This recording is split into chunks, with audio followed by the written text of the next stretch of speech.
Hey, salut la gang, c'est JP pour l'école du jeu et bienvenue dans ce 24e épisode de la série Il ne doit en rester qu'un. Aujourd'hui, je vous présente 3 gros jeux complexes qui vont vous donner mal à la tête et au terme de cette vidéo, je devrais me prononcer à savoir lequel est-ce que je conserverai dans ma collection si ça impliquait de me débarrasser des 2 autres. Ouch! L'école du jeu, en partenariat avec la boutique L'Imaginaire. Au-delà de vos attentes.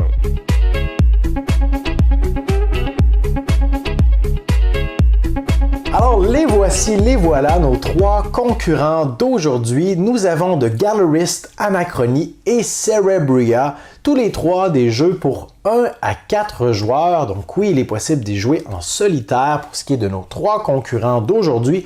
Tous également des gros jeux complexes avec pas mal de viande autour de l'os, des jeux de gestion qui vont vous demander de vous creuser la tête.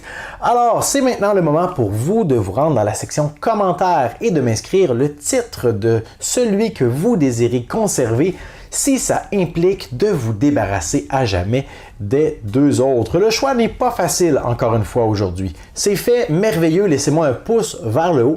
Et maintenant, je vous propose de faire le survol avec moi de chacun de ces titres. Commençons donc par The Gallerist, ce gros jeu de Vital Lacerda dans lequel les joueurs seront invités à gérer des galeries d'art. On a un mécanisme principal, c'est celui de placement d'ouvriers.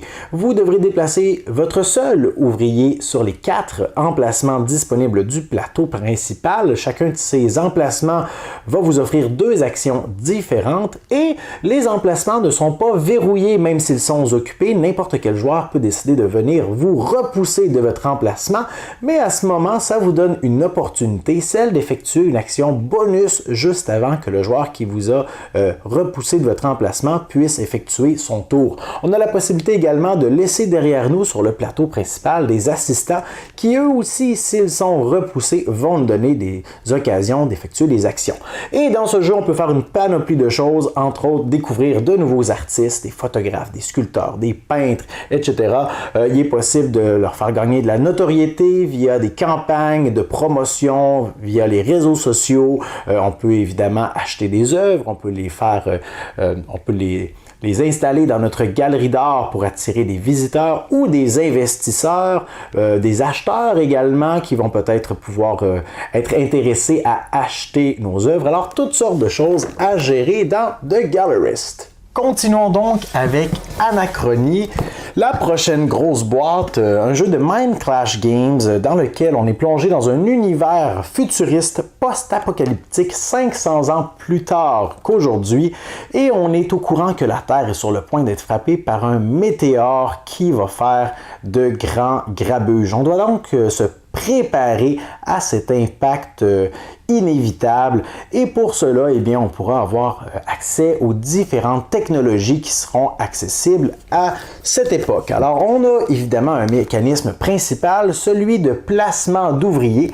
Par contre, selon l'emplacement où vous voulez effectuer vos actions, vos ouvriers pourront s'y rendre seuls ou alors devront revêtir des exosquelettes puisque le monde tel qu'on le connaît à cette époque est plus dangereux, il y a des radiations.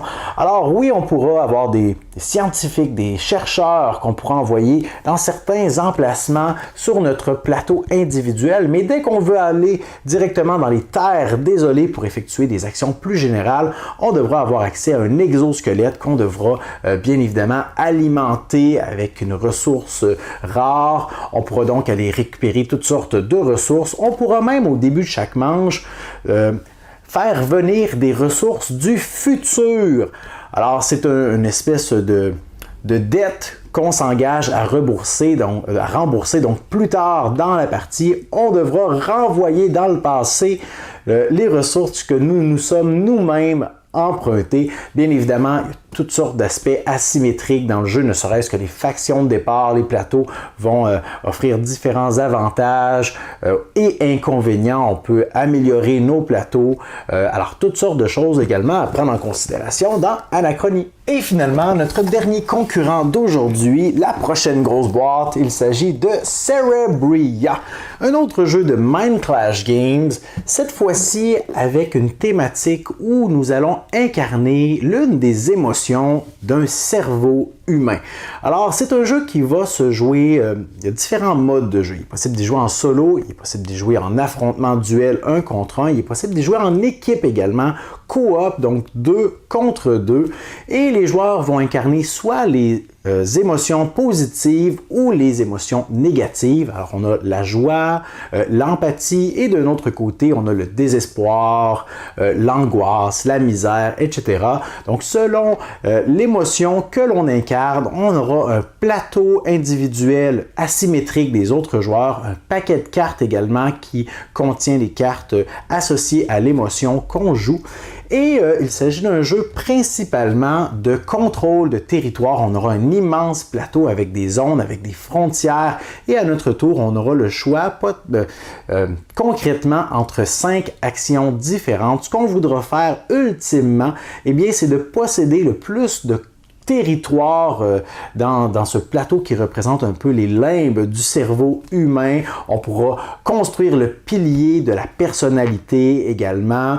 Les joueurs, si on joue en équipe, devront donc communiquer leurs intentions ensemble. Il peut y avoir de la construction de deck avant la partie. On peut améliorer notre deck, nos émotions pour les rendre plus efficaces. On peut améliorer également notre plateau individuel pour rendre nos actions comme le déplacement, par exemple, le simple fait de déplacer notre figurine sur le jeu pour rendre notre déplacement plus efficace, moins restreignant ou moins dispendieux, mais on peut concrètement améliorer toutes les actions que notre plateau personnel détient tout simplement. Alors voilà pour Cerebria. Alors, comme vous le constatez encore une fois, nous avons aujourd'hui 3 jeux complètement différents. Chacun avec leurs forces, leurs points positifs, chacun avec leurs faiblesses, leurs points négatifs. Mais s'il ne devait en rester qu'un, je crois que Vince ne serait pas fier de mon choix, mais j'irai avec Anachronie, que j'apprécie beaucoup. J'aime la thématique, j'aime le fait que le jeu, bien qu'il soit complexe, a des mécanismes qui sont assez fluides.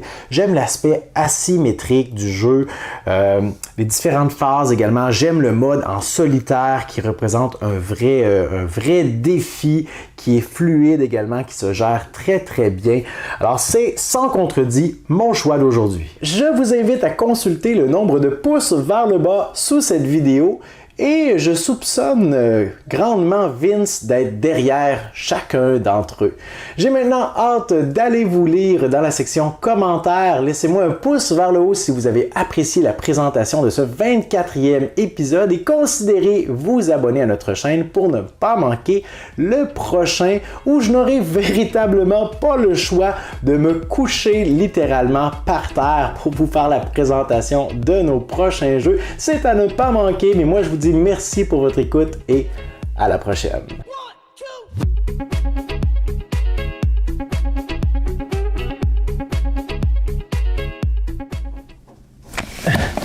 Non mais, sérieusement là, qu'est-ce que je ferais pas pour vous?